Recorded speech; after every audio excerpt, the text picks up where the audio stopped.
께서 겟셋만의 동산에서 기도하시고 이제 제자들에게 함께 일어나 가자라고 이렇게 말씀하실 때 유다가 칼과 몽치로 무장한 큰 무리들과 함께 예수 그리스도를 잡으러 왔습니다.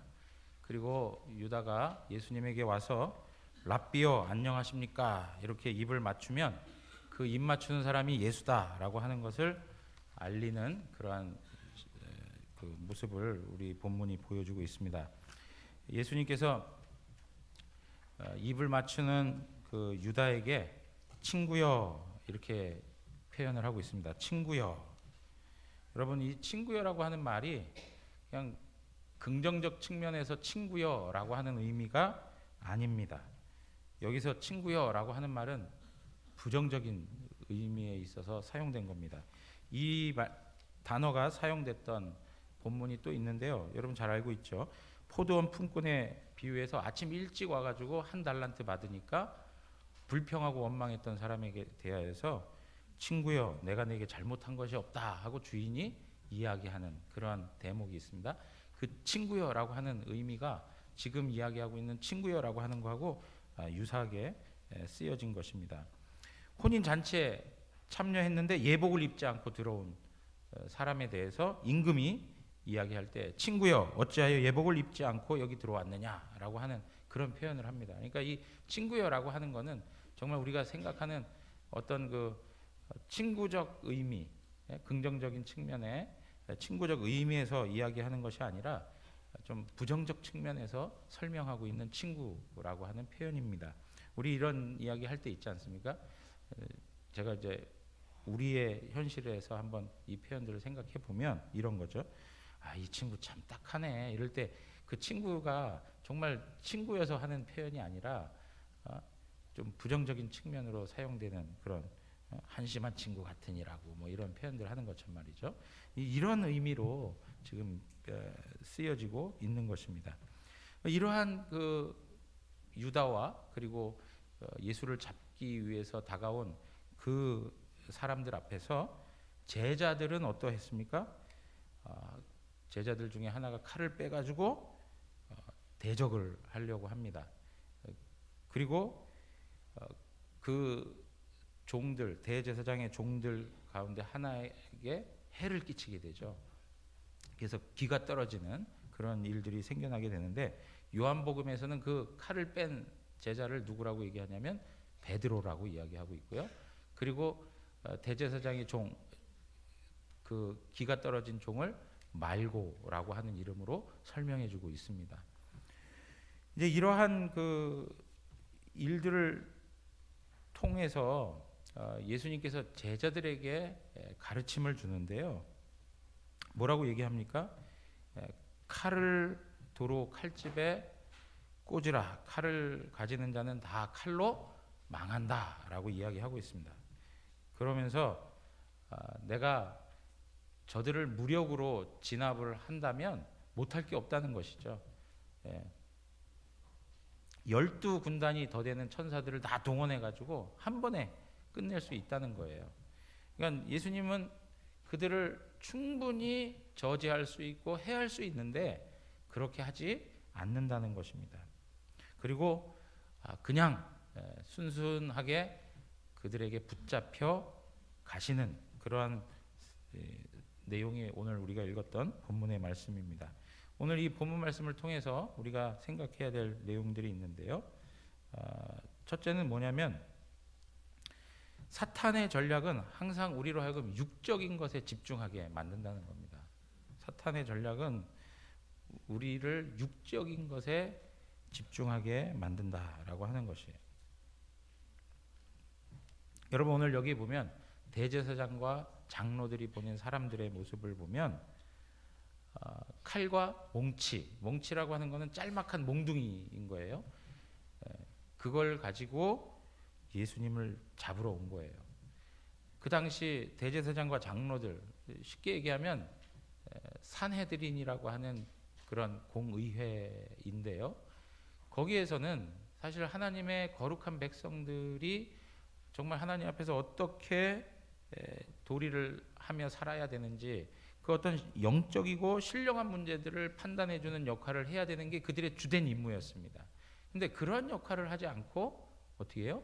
지금 죄 없는 예수님을 자신들의 밥그릇, 자신들의 기득권이 흔들린다고 해가지고 예수님을 잡아서 죽이려고 하는 그러한 일들을 벌이고 있는 것입니다. 그런데 예수님을 죽이려고 하는데 어떻게 합니까? 칼과 몽치를 가지고 다가왔다는 것입니다. 그리고 예수님을 잡는데 낮에 잡지 아니하고 밤에 잡고 있어요. 밤에 잡는다는 얘기는 낮에 예수님을 잡는 것 때문에 발생될 여러 가지 문제들을 최소화시키려고 하는 노력인 것이죠. 그리고 그들이 얼마나 정당하지 못하다는 것을 이러한 그 모습을 통해서도 알려주고 있는 겁니다. 그들이 정당하지 못하니까 낮에 못하고 밤에 이렇게 예수님을 잡아 드리는 것입니다. 예수님께서도 뭐라고 얘기하냐면 55절 가서 보면 내가 날마다 성전에 앉아 가르쳤는데 너희가 나를 잡지 아니하였다. 어떻게 너희가 강도를 잡는 것과 같이 칼과 몽치를 가지고 다가왔느냐 이렇게 표현을 하세요. 그러니까 쉽게 말씀드리면 예수님을 잡기 위해서 과잉 그 진압하는 듯이 과한 무력을 사용하고 있다는 것입니다. 유다를 생각해봐도 그렇습니다. 유다를 생각해봐도 자기 스승을 돈을 받고 팔았으면 그것 때문에라도 이제 오지 말아야 되는데 다시 예수님에게 다가와가지고 예수님에게 인사를 전하고 또 입맞춤까지 하는 이런 모든 모습들을 보면 사실 그의 마음이 얼마나 강팍하고 악해져 있는가를 알 수 있는 거예요. 어떻게 저렇게 뻔뻔하게 예수님에게 와가지고 안녕하십니까? 랍비요 안녕하십니까? 그리고 입맞춤을 할 수 있느냐 이거죠. 이런 사태들이 발생되어져 가는 과정들 속에서 제자들이 유다의 모습을 보고 얼마나 실망하고 분노했을까. 여러분 보십시오. 예수님을 잡으러 오는 그러한 어떤 큰 무리들이 가졌던 태도와 그리고 유다가 그들에게 제자들과 그 주변에 있던 사람들에게 보여줬던 그 모습들은 정말 이거 해도 너무한 거 아니야? 라고 하는 그런 상황을 만들어내고 있는 거예요. 해도 너무한 거 아니야. 그러니까 그 일들에 대해서 분노한 나머지 베드로가 어떻게 합니까? 가지고 있던 칼을 빼어들었다는 것이죠. 사탄은 이것을 노리는 거예요. 사탄은 이걸 노리는 거예요. 여러 상황들을 그들의 마음에 그 악한 감정을 불러일으킬 정도로 만들어 놓고 그들이 감정적으로 대응할 수 있도록 만드는 것, 그들이 영적인 측면에 대한 내용들을 생각하지 못하고 육적인 방식으로 대할 수 있도록 만들어가는 것, 이것이 바로 사탄의 전략이라는 거예요. 여러분 여기서 육적인 방식으로 그 일들을 대한다라는 말은 하나님과 관계되어 있지 아니하는 모습으로 하나님의 마음과 하나님의 뜻과 하나님의 생각과 관점 그런 것과 아무 관계없이 철저히 인간적인 마음에 토대를 두고 일을 벌리는 그러한 의미를 두고 육적이다라고 이야기하는 것입니다. 여러분 보세요. 상대 진영에서 칼과 몽치를 가지고 왔으니까 그리고 유다의 모습을 보면서 어떻게 인간이라면 저럴 수 있을까라고 하는 그런 모든 모습을 보니까 속에서 그냥 화가 치밀어 오르는 그러한 감정적 상태가 되었다는 것입니다. 우리는 우리의 마음 가운데 우리가 이해할 수 없고 받아들일 수 없을 정도의 어떠한 상황이 드러나게 되면 그것에 대하여 마음이 그냥 확 뒤집혀지면서 마음의 상함을 얻고 감정적으로 혹은 인간적인 방식으로 대하려고 하는 모습이 많다는 거예요. 오늘 새벽에 출애굽기 21장을 읽는데 거기에 말씀에 이 말씀이 있었어요. 눈에는 눈, 이에는 이에, 귀에는 귀. 아니 하나님께서 눈을 다쳤다면 그냥 너그럽게 용서해줘라 하지 아니하고 오히려 어떻게 해요? 눈을 다치면 눈만 다치게 해라. 그렇죠? 뭐 그렇게 꼭 다치게 하라는 게 아니라 그 정도 수준에 있게 하라는 거죠. 왜 그런 말씀을 주셨을까요? 인간은 눈을 다치면 어떻게 해요? 눈 이상으로 보복하려고 하는 마음이 있거든요. 내가 귀를 다치면 귀 이상으로 보복하려고 하는 마음이 있어요. 내가 한 대 맞으면 어떻게 해요? 2대는 때려야 그래도 속이 좀 풀리지, 한 대 때리고 나서는 속이 안 풀려요. 막 씩씩거리는 거예요. 이것이 바로 우리 인간이 가지고 있는 인간적이고 육적인 삶의 모습들인 거예요. 그러니까 하나님께서 우리의 생각, 우리의 죄성 그 이상을 가지고 대응하지 말라고, 보복하지 말라고 말씀하신 게 바로 눈에는 눈, 이에는 이예요. 여러분, 우리가 어떤 일들을 직면해 갈 때 우리는 그러한 방식으로 우리의 이성 철저히 계산을 하죠. 또 우리의 감정, 어떤 분노, 상함 속에서 나타나는 어떤 여러 가지 태도들이 있습니다. 그리고 경험을 가지고 발빠르게 속단하고 행동하는 그러한 모습들이 우리 안에 있다는 거예요. 이것을 사탄은 많이 이용해서 우리를 넘어지게 한다는 거예요. 그러니까 예수님께서 오늘 말씀하시는 게 뭐예요? 52절에 내 칼을 도로 칼집에 꽂으라. 칼을 가지는 자는 다 칼로 망한다. 내 아버지께 구하여 지금 12군단 더 되는 천사를 보내시게 할 수 없는 줄 아느냐? 그렇지 않다. 나에게도 능력이 있다. 그렇지만 그렇게 하지 않는다는 거예요. 왜요? 이 일은 지금 육적인 방식으로 대할 일이 아니라는 거예요. 인간적인 방식으로 대해서 문제가 해결될 일이 아니라는 거예요. 오직 영적인 방법으로만 해결될 수 있다는 거예요.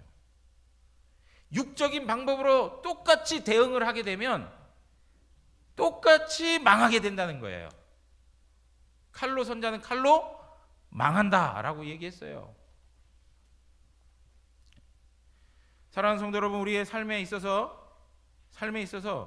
동일한 원리가 계속되어져 우리의 삶에 나타나고 있습니다. 우리가 얼마나 계산적이고 우리가 얼마나 감정적이고 우리가 얼마나 빠르게 행동하는지, 하나님의 관점과 하나님의 생각과 하나님의 마음은 도무지 읽으려고 하지 아니하고 오직 내가 판단한 대로 행동하려고 하는, 그리고 심지어는 우리의 감정은 무의식적으로 내가 다스릴 수 없을 정도로 우리를 완전히 통째로 삼켜 먹어서 우리로 하여금 육적인 방식으로 대응하며 살게 만든다는 거예요. 사탄은 그거를 노린다는 것이죠. 사탄은 그걸 노린다는 거예요. 여러분, 에베소서 6장 말씀 한번 보겠습니다. 12절에서 13절 말씀인데요. 우리의 씨름은 혈과 육을 상대하는 것이 아니요 통치자들과 권세들과 이 어두움의 세상 주관자들과 하늘에 있는 악의 영들을 상대함이라. 13절 다 같이 읽겠습니다. 그러므로 하나님의 전신갑주를 취하라. 이는 악한 날에 너희가 능히 대적하고 모든 일을 행한 후에 서기 위함이라. 아멘. 여러분, 여기 우리의 씨름은 혈과 육에 대한 것이 아니라는 거예요. 영적인 거라는 거예요. 그러니까 영적인 것이기 때문에 뭘 입으라고요? 하나님의 전신갑주를 입으라는 거예요. 하나님의 관점에서 문제를 해결해야 된다는 거예요. 하나님의 관점에서. 육적인 방식으로는 영적인 일을 해결할 수가 없다는 거예요. 여러분, 베드로가 칼을 뺐습니다. 그가 칼을 빼가지고 그 세력들을 대적한들, 그에게 다가오는 많은 시험거리들을 이겨낼 능력이 없습니다. 우리는 베드로를 이미 보고 있지 않았습니까? 베드로가 예수님께서 나는 이제 곧 죽고 3일 만에 다시 살아날 것이다 하니까 주님에게는 절대 그런 일이 없습니다 하면서 베드로가 열심 있게 주님을 옹호하고 변호했습니다. 주님한테는 절대 그런 일이 없습니다. 내가 주님을 따라가면서 죽을지라도 내가 주님 지켜내고야 말겠습니다 라고 했습니다. 그럴 때 주님께서 뭐라고 그랬냐면 너가 하나님의 일은 생각하지 아니하고 도리어 사람의 일만 생각했다 그랬어요. 이 사람의 일이 뭐예요? 육적으로 지금 하고 있는 거예요. 육적으로 하고 있는 거예요. 육적으로. 그에게 있어서 열심 있는 기질이 있었습니다. 그래서 그 열심을 가지고 주님을 변호하려고 했고 주님을 위해 살려고 했지만 결과적으로 그가 직면한 상황은 무엇이었습니까? 주님을 3번씩이나 부인하는 일이었습니다. 그가 가지고 있던 열심도, 그가 가지고 있던 온전한 헌신도 육적인 방식으로 되어지는 과정에서는 영적인 문제를 해결할 길이 없었습니다. 육은 무익한 것입니다. 육은 무익한 거예요. 지금 제자들이 직면하고 있는 지금의 상황은 누가복음 22장 53절에서도 이야기하는 것처럼 이제는 원수들의 때요 어둠의 권세로다. 예수님이 이렇게 말씀하셨어요. 사단이 장악하고 있는, 그리고 어둠의 권세가 판을 치고 있는 그러한 때라는 거예요. 이러한 때에 칼을 들고 섰다고 해서 그거를 해결할 수 있는가? 없다 이거죠. 인간적인 방식으로, 육적인 방식으로 해결할 수 없음을 말씀해주고 있는 거예요.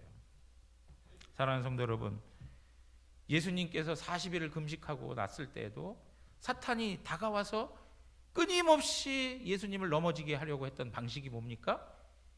인간적으로, 육적으로 예수님을 넘어뜨리게 하기 위한 일들이었습니다.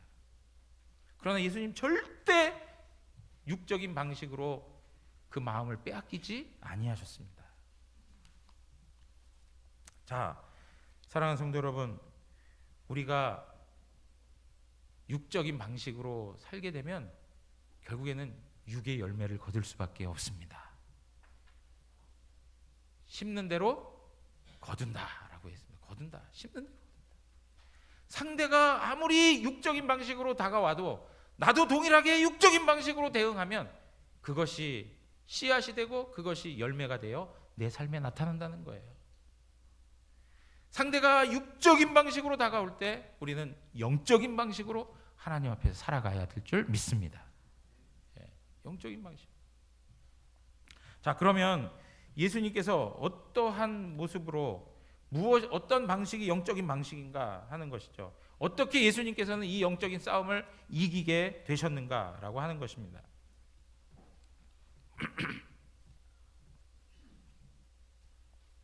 예수님이 계속적으로 강조하고 있는 바는 오늘 말씀을 보니까는요 54절 한번 읽어보겠습니다. 54절입니다. 다 같이 읽겠습니다.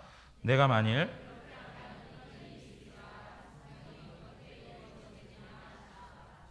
네, 그리고 56절 또 한번 읽겠습니다. 56절입니다. 그러나 이렇게 된 것은 다 선지자들의 글을 이루려 함이니라 하시더라. 이에 제자들이 다 예수를 버리고 도망하니라. 여러분 여기에 보시면 인간적으로 칼을 들어서 대적하게 되면 어떻게 이러한 일이 있으리라 한 성경이 이루어질 수 있겠냐. 그러니까 예수님은 지금 뭘 생각하고 계시는 거예요? 이 모든 일들이 이미 어디에서요? 성경에서 기록되어진 말씀이라는 거예요. 선지자들을 통해서 그 이전에 많은 하나님의 사람들을 통해서 예언하셨던 하나님의 말씀을 우리가 지금 그대로 성취해 가고 있다는 거예요. 그런데 우리가 만약에 그거에 대해서 거부하게 되면 어떻게 하나님의 일이 이루어질 수 있겠냐라고 이야기하는 것입니다. 56절에도 보십시오. 그러나 이렇게 된 것은 지금 예수님이 붙잡혀가고 십자가의 고난을 당하게 되고 십자가에서 죽임을 당하게 되는 이 모든 일은 다 선지자들의 글을 이루려 함이니라 그렇게 얘기했어요. 선지자들의 글을 이루려 하는 거예요. 그러니까 보십시오. 예수 그리스도께서는 이 모든 상황을 이길 수 있는 능력이 어디에 있다고 하는 거예요? 하나님께서 이미 약속한 말씀을 이루어가는 데 있다라고 보는 거예요. 여러분, 대제사장과 장로들, 그들은 예수 그리스도 그분만 잡아서 죽이면 하나님 나라의 역사들이 다 끝날 거라고 생각했어요. 그들의 우두머리에 예수만 잡아서 죽여버리면 자기 자신들에게 도전하는 모든 세력들이 다 사그러들고 아무런 문제가 없게 될 거라고 생각을 했던 것이죠. 굉장히 인간적인 방식 아닙니까? 그러나 우리가 성경을 보면 예수 그리스도께서 죽으시고 고난당하시는 그 모든 것이 결국에는 하나님의 뜻을 이루는 것이었다. 그리고 그 예수님이 죽으셔야만 다시금 살아나는 것이 있었고, 예수님이 죽으셔야만 다시 살아나 다시금 하늘에 오르사 하나님께서 제자들 가운데 말씀하셨던 보혜사 성령을 보내주시는 것입니다.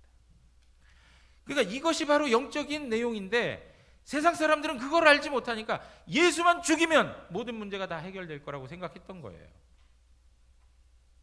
그렇지만 오늘 예수님은 그 이전의 구약에서부터 끊임없이 말씀하셨던 이 십자가의 길을 걸어가는 것만이 이 문제를 해결할 수 있고 이 영적인 싸움에서 승리할 수 있는 길이라는 것을 알았던 것입니다.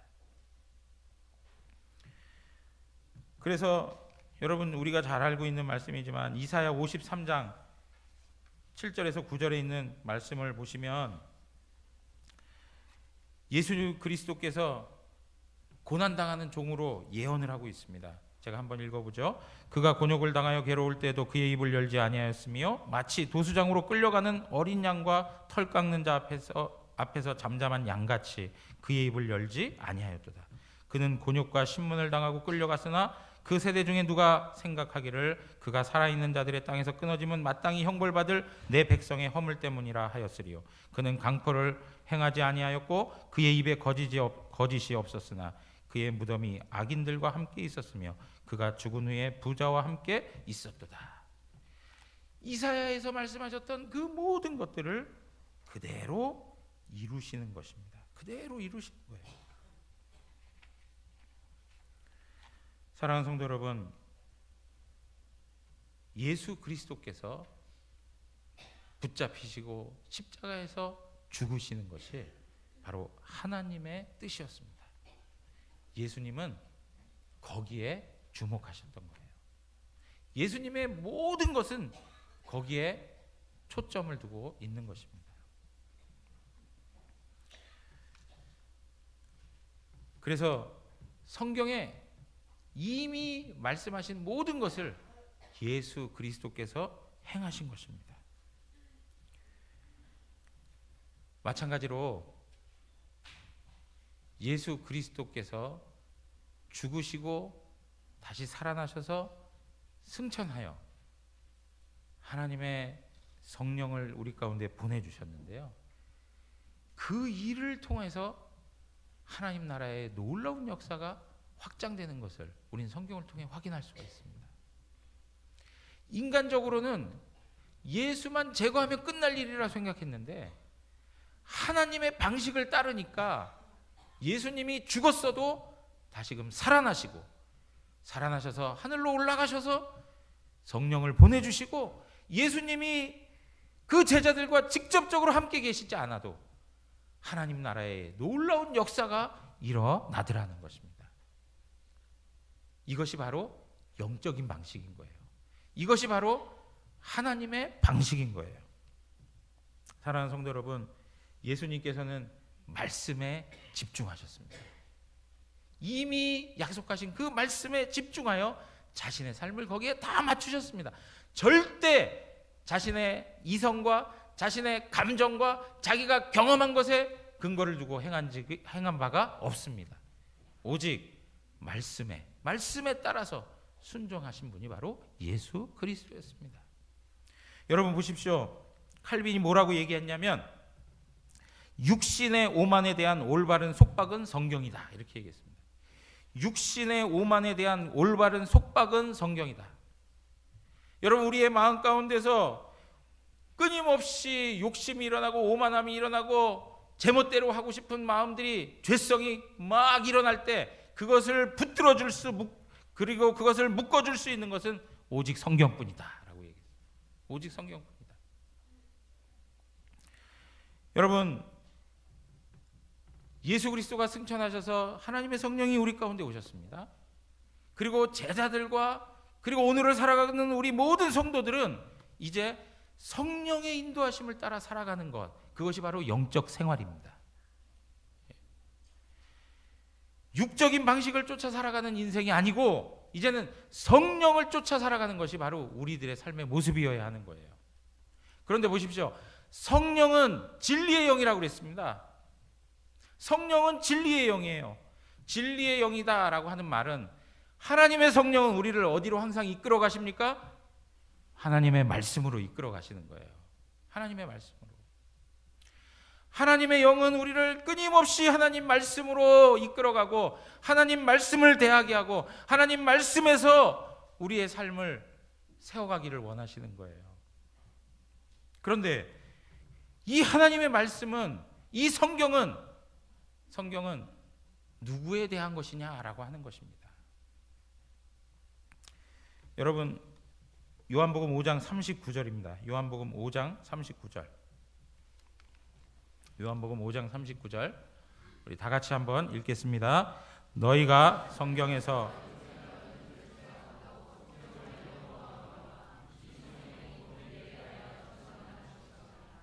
아멘. 여러분, 우리는 성경에서 영생 얻는 줄을 생각하고 성경을 연구합니다. 이 성경이 곧 누구에 대해 증언합니까? 예수 그리스도에 대해서 증언한다는 거예요. 성경은 예수 그리스도에 대해서 증언하는 거예요. 요한복음 5장 46절에 보면 모세를 믿었더라면 또 나를 믿었으리니 이는 그가 내게 대하여 기록하였습니다. 모세가 누구에 대해 기록했다고요? 예수 그리스도에 대해서 기록했다는 거예요. 그러니까 여러분 보세요. 진리의 성령께서 우리 가운데 오셨습니다. 우리는 그리스도 성령 안에서 우리는 거듭나게 되었죠. 그리고 우리가 이제 성령의 인도하심을 따라 살아갑니다. 그런데 성령은 우리를 어디로 항상 인도하신다고요? 하나님 말씀으로 인도한단 말이에요. 하나님 말씀으로. 그런데 우리가 하나님 말씀을 대할 때마다 거기서 누구를 만나는 것입니까? 예수 그리스도를 만나는 거예요. 예수 그리스도. 그러니까 우리가 진정으로 그리스도를 만난 사람들이라면, 진정으로 하나님 앞에 구원받은 사람이라면 진리의 성령의 인도하심을 따라서 항상 말씀을 보게 되어 있고요. 하나님의 말씀을 순종하는 것이 우리에게 있어서 큰 기쁨이어야 하는 거예요. 그리고 그 말씀을 대할 때마다 그 말씀이 문자로 다가오는 것이 아니고 인격적인 예수 그리스도를 만나는 일로 되어지는 거예요. 여러분이 매일 성경을 읽어가는데도 불구하고 그 말씀을 통해서 예수 그리스도를 만나지 못하면 안 되는 것이죠. 성령께서는 우리를 말씀으로 인도하여 예수 그리스도를 만나게 하십니다. 예수 그리스도를 인격적으로 만나야 되는 거예요.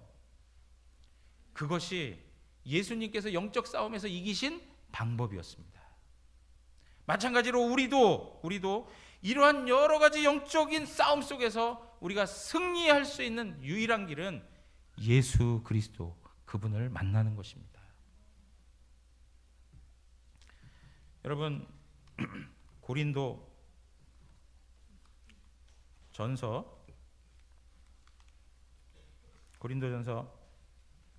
1장에 보시면 이런 말씀이 있습니다. 고린도전서 1장에 보시면 24절에서 30절인데요. 오직 부르심을 받은 자들에게는 유대인이나 헬라인이나 그리스도는 하나님의 능력이요 하나님의 지혜니라. 누가 하나님의 지혜라고요? 그리스도가 하나님의 지혜인 거예요. 그리스도가 하나님의 지혜예요.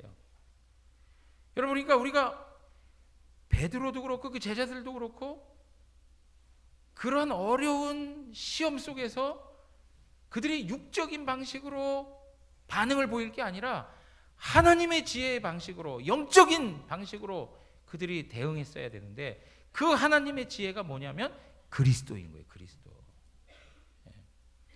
그래서 25절에 보십시오. 하나님의 어리석음이 사람보다 지혜롭고 하나님의 약하심이 사람보다 강하니라. 아무리 강한 사람일지라도 하나님보다 강합니까? 아무리 지혜로운 사람일지라도 하나님보다 지혜롭지 못합니다.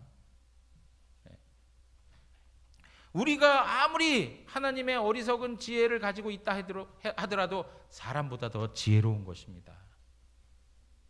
사랑하는 성도 여러분, 하나님의 지혜를 따라 살아야 됩니다. 하나님의 지혜를 따라. 그분이 그리스도라는 거예요.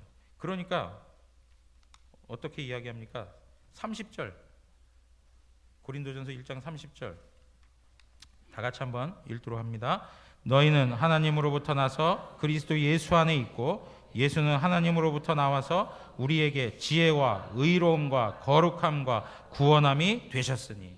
아멘. 여러분, 예수 그리스도는 우리의 지혜가 되십니다. 예수 그리스도는 우리의 의로움이 되시고 거룩함이 되시고 구원함이 되십니다. 우리가 경험하는 많은 환난 속에서도 그분이 우리의 구원의 능력이 되시는 거예요. 다른 데서 지혜를 얻을 수 없습니다. 우리는 성령이 함께한 사람이고 이미 하나님 앞에 구원받은 자녀이기 때문에 예수 그리스도로 말미암아 살아가는 사람이 되었습니다. 오직 거기에서만 지혜와 의로움과 거룩함과 구원함을 얻을 수 있다는 것이죠. 그러니까 사도 바울이 뭐라고 얘기했습니까?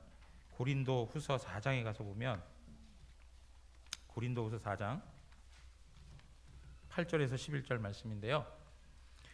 우리가 사방으로 우겨쌈을 당하여도 쌓이지 아니하며 답답한 일을 당하여도 낙심하지 아니하며 박해를 받아도 버림받지 아니하며 거꾸로 뜨림을 당하여도 망하지 아니하고 우리가 항상 예수의 죽음을 몸에 짊어짐은 예수의 생명이 또한 우리 몸에 나타나게 하려 함이라. 사랑하는 성도 여러분, 우리가 삶을 살아가면서 지금 베드로와 제자들이 경험했던 우겨쌈, 답답한 일, 낙심할 만한 여러 가지 일들을 경험할 수밖에 없습니다. 우겨쌈을 당합니다. 답답한 일을 당합니다. 낙심하게 되고 박해를 당하게 되고 거꾸로 뜨림을 당하게 됩니다. 곤란하고 당혹스러운 일들이 우리의 삶에 다가옵니다. 우리의 감정이 상하게 될 만한 여러 가지 환경과 일들이 우리의 마음을 괴롭힐 때가 있습니다. 이러할 때에 우리가 육적인 방식으로 해결해서는 안 된다는 거예요. 사도 바울이 이러한 일들이 있을 때에도 결국엔 뭐예요?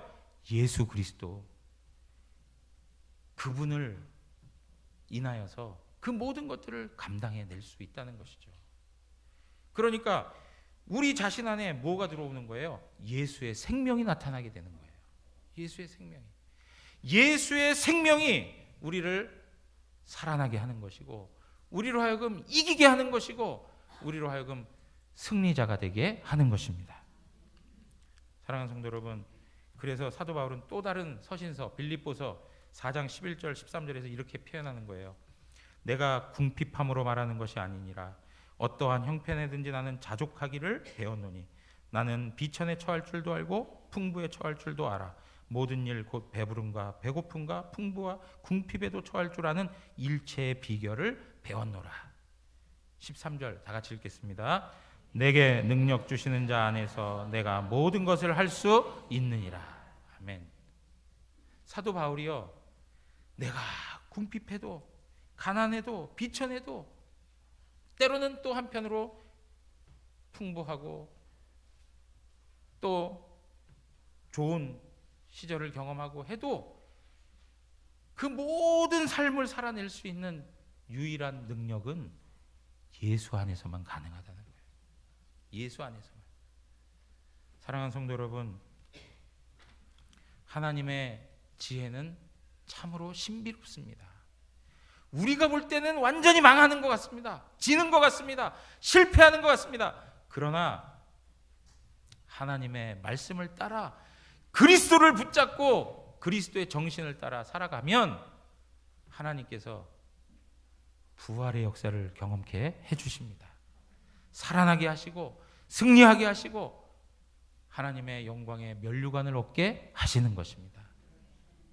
사랑하는 성도 여러분, 우리가 곤란한 때, 어려운 때 인간의 이성과 감정과 행동에 따라 판단할 일이 아니고 오직 그리스도를 따라서 살아가는 은혜가 있기를 원합니다. 그것만이 우리를 승리자가 되게 하는 것입니다. 지금 여러 가지 어렵고 곤란한 중에 하나님 앞에서 그리스도를 붙들고 살아가시는 분이 있다면 너무 잘하시는 거예요.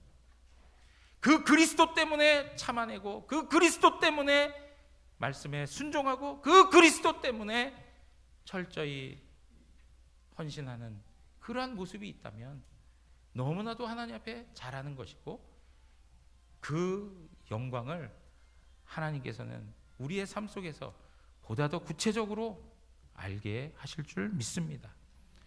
하나님 앞에 순종하여 그리스도 중심으로 승리하는 삶이 무엇인지를 우리로 하여금 풍성하게 누리게 하시는 하나님을 찬양하며 하나님 앞에 믿음으로 나가는 성도 되시기를 주님의 이름으로 축원합니다. 우리 다 같이 일어나